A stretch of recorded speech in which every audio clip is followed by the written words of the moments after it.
Hello everyone, myself Dhananjay Shinde और इस video में हम बात करेंगे कि how to identify use of drug with its suffix.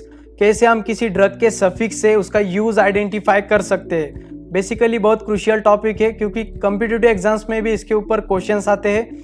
वो आपको एक ड्रग देते हैं और उसका यूज आपको पूछते हैं, तो मोस्ट ऑफ द टाइम हम उस क्वेश्चन को स्किप करते हैं क्योंकि हम सोचते हैं कि हमने इस ड्रग का यूज पढ़ा ही नहीं। तो इस वीडियो में मैं आपको बताऊंगा कि कैसे आप किसी ड्रग के सफिक्स से उसका यूज आइडेंटिफाई कर सकते हो।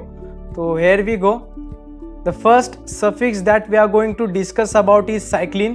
तो ऐसे ड्रग्स जिनका सफिक्स है cycline, for example tetracycline, oxytetracycline, doxycycline, तो ये सारे ड्रग्स, फॉर एग्जांपल मैंने एक एग्जांपल लिया है कैप्सूल का, टेट्रासाइक्लिन कैप्सूल्स। तो ये सारे ड्रग्स यूज किए जाते हैं इन्फेक्शन कंडीशन में, जैसे कि urinary tract infection, eye infection, respiratory infection. तो ये इन्फेक्शन की केसेस में यूज किए जाने वाले ड्रग्स है। इन शॉर्ट सिर्फ आपको ये याद रखना है कि जिन ड्रग का सफिक्स साइक्लिन होता है वो ड्रग इन्फेक्शन के केसेस में यूज किए जाते हैं। So this is about cycline. Next is tadine. Example is loratadine, olopatadine and desloratadine. तो ये सारे ड्रग्स जिनका सफिक्स है टैडिन, फॉर एग्जाम्पल मैंने लोराटाडिन टैबलेट्स का एग्जाम्पल लिया है, तो ये यूज़ किए जाते हैं एज अ एंटी हिस्टामाइन और as a anti allergic drug. तो एलर्जिक कंडीशन में ये ड्रग्स यूज़ किए जाते हैं जिनका सफिक्स है tadine. The next suffix is dazole. Example is albendazole, mebendazole, tinidazole.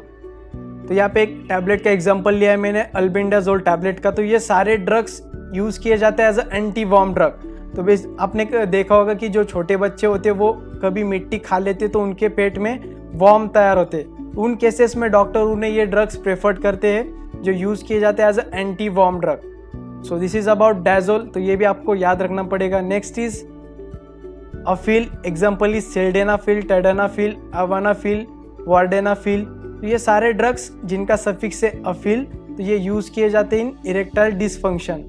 तो यहाँ पे मैंने सेल्डेनाफिल का एग्जाम्पल लिया है, ये भी आपको याद रखना है। नेक्स्ट इज केन। तो ये बहुत बार डिस्कस किए जाने वाले ड्रग्स है जिनका सफिक्स है केन। तो ये आपको भी शायद पता होगा कि ये यूज किया जाता है इन लोकल अनास्थेटिक। तो यहाँ पे मैंने एक एग्जाम्पल लिया है बुपीवाकेन हाइड्रोक्लोराइड इंजेक्शन, जो कि यूज किया जाता है as a local anaesthetic. Obviously injection form में ही प्रेजेंट होंगे क्योंकि ये अनास्थेटिक है।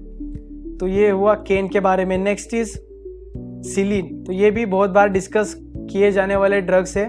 तो ये भी आपको शायद पता होगा कि cillin as a antibiotic use किया जाता है, फॉर एग्जांपल पेनिसिलिन, एम्पीसिलिन। तो यहाँ पे मैंने एक एग्जांपल लिया है पेनिसिलिन जी पोटेशियम टैबलेट का, जो यूज किया जाता है एज अ एंटीबायोटिक।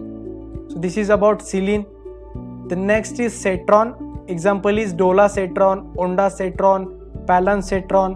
तो यह एक एग्जांपल है पैलासेट्रॉन हाइड्रोक्लोराइड इंजेक्शन। तो बेसिकली बहुत ऐसे ड्रग्स है जो इंजेक्शन फॉर्म में प्रेजेंट है, तो ये यूज़ किया जाता है एज अ एंटी इमेटिक। तो ये भी आपको याद रखना है कि जो सेट्रॉन वाले ड्रग्स है वो यूज़ किए जाते हैं as a anti emetic. Next is olol. तो एक बात मैं आपको बता दूं, जिन ड्रग्स में सफिक्स है ओलोल वो most of the time heart related disease में यूज़ किए जाते हैं। तो एग्जाम्पल से ओस्मोलोल, इटमोलोल, बिसओप्रोलोल। तो ये यूज़ किए जाते हैं as a beta blocker in hypertension condition. एक एग्जांपल मैंने यहाँ पे लिया है इस्मोलोल हाइड्रोक्लोराइड इंजेक्शन। तो ये इंजेक्शन बहुत ही सीवियर कंडीशन में पेशेंट को दिए जाते हैं, तो इसके बारे में भी आपको याद होना चाहिए।